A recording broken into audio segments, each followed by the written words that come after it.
नमस्कार दोस्तों, एक घमंडी बहू के कारण बुढ़िया बनी दुल्हन। जी हाँ दोस्तों, आखिर किस कारण कि यानी कहे तो बूढ़ी औरत दुल्हन बनती है अपने बहू के कारण। इस कहानी के माध्यम से समझने का प्रयास करेंगे। इसलिए सभी भाई एवं बहन और दर्शकगण से मेरी हाथ जोड़कर गुजारिश है, कहानी में अंत तक बने रहें। कहानी बहुत ही इंटरेस्टिंग होने वाली है मेरे दोस्त। ये कहानी हमें यह सीख देकर जाएगी कि इंसान कभी कभी अच्छे आदमी को भी गलत कह देता है और गलत आदमी को भी अच्छा कह देता है। यानी दोस्तों, इंसान को इंसान के साथ कैसा वार्तालाप करना चाहिए या बर्ताव करना चाहिए, ये कहानी हमें सीख देकर जाएगी। इसलिए कहानी में अंत तक बने रहे। चलिए कहानी को शुरू करते हैं। एक गांव में यानी कहे तो दोस्तों एक बूढ़ी औरत रहा करती थी। उसका एक लड़का था और उसकी एक बहू थी। परिवार काफ़ी खुशी खुशी अपना ज़िंदगी बिता रहा था। जब नई शादी हुई थी तो जो उसकी पतोह आई थी, यानी कहे तो सास को खाना बनाती टाइम से और खिलाती। पर ऐसे ज़िंदगी नहीं गुजारा हो सकता है, क्योंकि हर किसी को एक दिन न एक दिन कमाना है। दोस्तों, लड़का कमाने के लिए बाहर चला जाता है। अब पतोह को मौका मिल जाता है, अपने सास को वो सताने लगती है।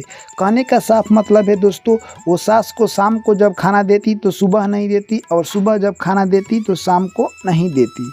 यही दिनचर्या सास और बहू की चल रही थी दोस्तों। यानी कहे तो सास जब भी सूती यानी भगवान को याद करती, कहती कि आज तो खाना नहीं मिला है, हे भगवान तू मेरे पास आ जा या तू मुझे बुला ले, क्योंकि मैं इस ज़िंदगी से तंग आ गई हूँ, अब मैं जीना नहीं चाहती हूँ। दोस्तों, यह बात कहकर बूढ़ी माँ सूझ जाती थी और इधर कहे तो बहू यानी अपने ऐशों की ज़िंदगी जी रही थी। ऐसे ही समय धीरे धीरे गुजरते गए और कहे तो उसका लड़का यानी बाहर से पुनः घर आ जाता है। जैसे ही लड़के घर आता है तो अपनी माँ से पूछता है कि हे माँ, क्या बहू तुमको टाइम से खाना देती है? तो वो बूढ़ी औरत बोलती है कि बहू दोनों वक्त मुझको खाना देती है और मेरा कपड़ा भी फींचती है और मेरा काफ़ी अच्छी तरह से ध्यान रखती है। दोस्तों, लड़का यानी कहे तो शाम जैसे ही होता है, खाना खाकर अपनी बीवी के साथ सोने के लिए चला जाता है। तभी दोस्तों यानी उसकी माँ के रूम से कुछ आवाज़ आता है। यानी वो कहती है कि हे भगवान, तूने आज तो मुझे खाना नहीं खिलाया, परंतु तू मुझे सुला दे या मुझे इस दुनिया से अपनी दुनिया में बुला ले। दोस्तों, यह बात सुनकर कहे तो लड़का सोचने लगा कि आखिर आवाज़ किसकी आ रही है। 2-3 बार आवाज़ सुनने के बाद लड़का को समझ में आ गया कि ये तो आवाज़ मेरी माँ की आ रही, लग रहा है शायद मेरी माँ कुछ कह रही है। दोस्तों, तभी उसकी पत्नी जब वो बूढ़ी बोलती थी कि हे भगवान, तूने आज तो खाना नहीं दिया है, तू मेरे पास आ जा या तू मेरे अपने पास बुला ले, क्योंकि मैं इस ज़िंदगी से तंग आ गई हूँ। शुरुआती लाइन में ही उसकी पत्नी कुछ बोल देती थी, जिससे उसके यानी पति को कुछ सुनाई नहीं देता था और वो अंतिम वाक्य सिर्फ सुनता था कि तू मेरे पास आ जा या अपने पास बुला ले। दोस्तों, यह बात यानी कहे तो उसकी पत्नी कहती है कि आपकी माँ यानी कहे तो वो सेठिया गई है, यानी उसका शादी करना पड़ेगा, क्योंकि यही बात वो दिन रात कहती है कि तू मेरे पास आ जाए या अपनी पास बुला ले। दोस्तों, लड़का परंतु विश्वास नहीं करता था और जाकर सुनता है, यानी आखिरी वाक्य सुनता है तो यही वाक्य था। यानी उसकी पत्नी कहे तो दोस्तों अपनी माँ के बारे में गलत अनाप शनाप बककर यानी उस लड़के से चढ़ा बढ़ाकर बता देती है। लड़का दोस्तों कहे तो अगले दिन यानी अपनी माँ के लिए लड़के की तलाश में जाता है और वो एक लड़का अच्छी तरह से देख लेता है और शादी की भी बात कर लेता है। दोस्तों, इधर यानी कहे तो लड़का अपनी माँ से जाकर पूछता है कि मैं तुम्हारे लिए जो भी कुछ कर रहा हूँ वो सही है या गलत है। दोस्तों, माँ को कुछ पता नहीं था। वो कहती है कि जो तू मेरे लिए करेगा वो सही ही करेगा। दोस्तों, यानी कहे तो बूढ़ी माँ के लड़का और उसकी पतोह थी, वो जाकर मार्केटिंग कर लाते हैं और सारा सामान खरीद लाते हैं। तभी बूढ़ी माँ बोलती है, इतना सारा सामान आप लोग क्यों खरीद कर लाए हैं? तभी लड़का बोलता है कि आपके लिए ही ये सब कर रहे हैं। बूढ़ी माँ कहती है कि तू बेटा जो मेरे लिए कर रहा है वो अच्छा ही करेगा। परंतु दोस्तों, बूढ़ी माँ को ये पता नहीं था कि उनका शादी के ये सब काम हो रहा है। जिस दिन दोस्तों शादी था उस दिन घर में अच्छी तरह के खाना बनने लगे। उसी वक्त बूढ़ी माँ कहती है कि आज इतना अच्छा खाना क्यों बनाए, तुम लोग मुझसे कुछ क्यों नहीं बता रहे हो? दोस्तों, लड़का कहता है कि मैं तुम्हारे बारे में जो भी कर रहा हूँ, क्या मैं तुम्हारे बारे में गलत करता हूँ? बूढ़ी माँ को समझ में आया कि मेरा लड़का सही कह रहा है। बूढ़ी माँ कहती है कि नहीं, तू तो मेरे लिए कुछ आज तक गलत नहीं किया है तो आज कैसे गलत करेगा। दोस्तों बूढ़ी माँ को आज तक कुछ ख्याल नहीं था कि मेरे साथ क्या होने वाला है। जैसे ही दोस्तों यानी कहे तो गांव में चारों तरफ यह बात फैल जाती है कि आज इनके घर शादी होने वाला है। इनके घर तो कोई नहीं है परंतु आज बारात आ रहा है। दोस्तों गांव के भी लोग दौड़ कर आते हैं और कहते हैं कि आज तुम्हारे घर किसकी शादी होने वाला है। तो उसकी जो पतो थी वो बता देती है कि मेरे सासू माँ की शादी होने वाला है। यह बात सुनकर गांव के लोग उंगली दांते काटने लगते हैं और कहते हैं कि ऐसा क्यों। तभी पतो कहती है कि जाकर आप लोग सासू माँ से ही पूछ लीजिए। गांव के लोग जाते हैं दोस्तों, औरतें जाकर पूछती है क्या तुम्हारा बेटा जो कर रहा है वो सही कर रहा है। तभी बूढ़ी माँ बोलती है कि मेरा बेटा जो कर रहा है वो सही कर रहा है। उसके बाद कुछ बुजुर्ग लोग जाते हैं और पूछते हैं क्या तुम्हारा बेटा तुम्हारे लिए सही कर रहा है। तभी बूढ़ी माँ कहती है कि मेरा बेटा है वो जो मेरे लिए करेगा वो सही ही करेगा। दोस्तों यह सब बात सुनकर गांव के लोग दांते तले उंगली दबाकर वहां से निकल जाते हैं और लोग कहते हैं कि ये बूढ़ी औरत यानी कहे तो बुढ़ारी समय में शादी कर रही है।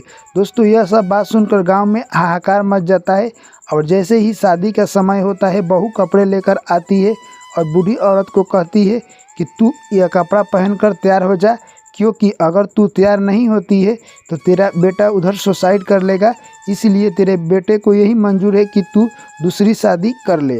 दोस्तों माँ अपने बेटे को जान से भी ज़्यादा प्यार करती थी, इसलिए चाहती थी कि वो अपने बेटे को ना खोए और उसकी बहू जैसी बोलती थी वो यानी तैयार हो जाती है और जाकर यानी कहे तो आंगन में बैठ जाती है। दोस्तों शादी होता है और सुबह पुनः विदाई हो जाता है। उस समय में दोस्तों गाड़ी से नहीं यानी पालकी से विदाई होता था। वो बूढ़ी औरत बनकर दुल्हन बैठ जाती है और वो लोग चल देते हैं। दोस्तों जैसे ही रास्ते में वो लोग जा रहे थे एक गांव में शाम हो जाता है और वहीं पर वो लोग आश्रम मांगते हैं और वहीं पर रह जाते हैं। दोस्तों पहले ज़माने में लोग लोगों की हेल्प किया करते थे पर आज के ज़माने में वैसा नहीं है। उस घर में डोली रखकर यानी सभी लोग खाना खाने चले जाते हैं। तभी दोस्तों बर्तन बहुत जूठा पड़ा हुआ था और झाड़ू वहीं पर फेंका हुआ था। सभी बर्तन आपस में बात कर रहे थे कि इस मनुष्य के घर माता लक्ष्मी की वास नहीं होगा, क्योंकि ये लोग बर्तन और झाड़ू को यानी जूठे रख देते हैं, इसलिए माता लक्ष्मी का वास नहीं होगा। जिस घर में बर्तन और झाड़ू अच्छी तरह से रखे जाते हैं उस घर में माता लक्ष्मी का वास होता है और खाना को अच्छी तरह से तोप कर रखना चाहिए। यह सब बात दोस्तों कहे तो जो कि बूढ़ी औरत थी वो सुन लेती है और वो यानी कहे तो अब 15 साल की एक लड़की बन जाती है और राजकुमारी जैसा वो दुल्हन बन जाती है। दोस्तों कहे तो अगले दिन सुबह होता है और वहाँ से वो लोग दुल्हन लेकर अपने घर चले जाते हैं। दोस्तों अब जो कि उसका लड़का था वो अपने घर पर था। तभी दोस्तों गांव के लोग बोलते हैं कि जाकर तुम अपने मम्मी को बुला लियो, क्योंकि रीति रिवाज जो होता है वो पूरा करना होगा। दोस्तों लड़का अपने बीवी से पूछता है, उसकी बीवी मना कर देती है, परंतु लड़का कहता है कि मैं अपने माँ से मिलने जाऊँगा, उसके बाद आऊँगा। दोस्तों जैसे ही वो लड़का जाता है उसकी माँ देखती है और रोने लगती है और कहती है कि ये तूने मेरे साथ क्या कर दिया। तभी दोस्तों वो लड़का कहता है कि तूने तो ही कहा था, इसीलिए मैंने तुम्हारे साथ यानी शादी कर दिया। तभी बूढ़ी माँ कहती है कि नहीं, तुम्हारी जो यानी बीवी है वो मुझे बहुत सताती है और मुझे खाना नहीं देती है, इसीलिए मैं रात को ईश्वर से खाना मांगती हूँ और कहती हैं कि हे ईश्वर, अगर तू मुझे खाना नहीं देगा तो तू मेरे पास आ जाए या मुझे अपने पास बुला ले। दोस्तों यह बात सुनते ही लड़का को काफ़ी गुस्सा आ जाता है और अपनी माँ को वहाँ से लाने के लिए वो बोलता है। तभी दोस्तों उसके घर वाले बोलते हैं कि ऐसा नहीं होगा, हम लोग नहीं जाने देंगे। दोस्तों लड़का सारा कहानी बता देता है। तभी घर वाले कहते हैं ठीक है, आप अपनी माँ को लेकर जाइए। रास्ते में आ रही थी माँ, तभी भगवान से दुआ करती है और वो पुनः कहे तो फिर से बूढ़ी औरत बन जाती है दोस्तों और अपने घर आ जाती है।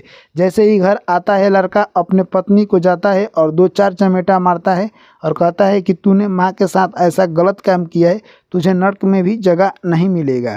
कहने का साफ मतलब है मेरे दोस्त की एक घमंडी बहू के कारण एक सासू माँ दुल्हन बन गई।